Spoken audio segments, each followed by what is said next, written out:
wait-and-see strategy, and how are you positioning yourself on the index at 5,600? Well, we think that for the time being, I mean, the main issue in India will still remain the currency, and one has to make a strong view and a strong conviction on where this currency is going before implementing its strategy in India. The main worry is that, of course, the currency has been stabilizing for quite a while. Whether it's going to stay where it is, around 60, 61 versus the US dollar, or if it will depreciate further. Now, the situation is not exactly clear. I mean, inflation is still relatively high.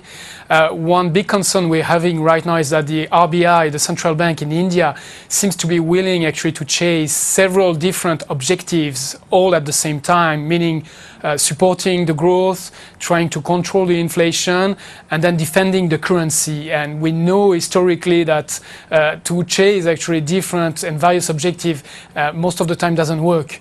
So there's a bit of uncertainty there.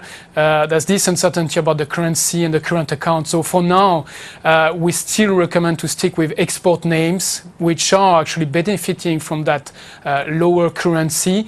But we know that at some point there will be a big shift, a big arbitrage to be done away from those export names, which are not cheap anymore, into more domestic-driven stocks.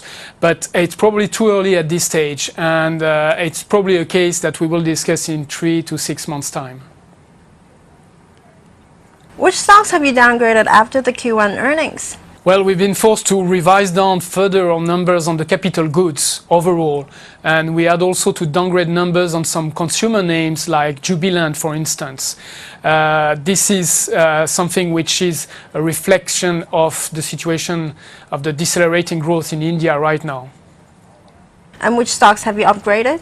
Well, we've been upgrading numbers that we already upgraded a quarter ago, mostly in the IT space, where the numbers continue to be stronger than expected, and in some specific consumer names like ITC. What are your top 3 stock ideas in India?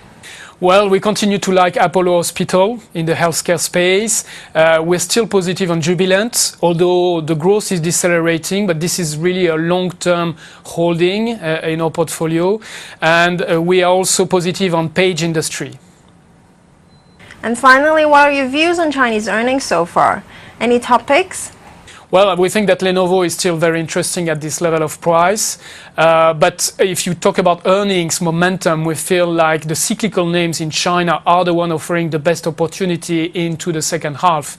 And here we're talking about cement, we're talking about heavy equipment stocks, which have been massively downgraded, derated, and now are starting actually to see some stability. And if the outlook in China is slightly improving in the coming quarters, then those companies will be able to generate numbers that surprise on the upside. And the earnings momentum is key when trading in China.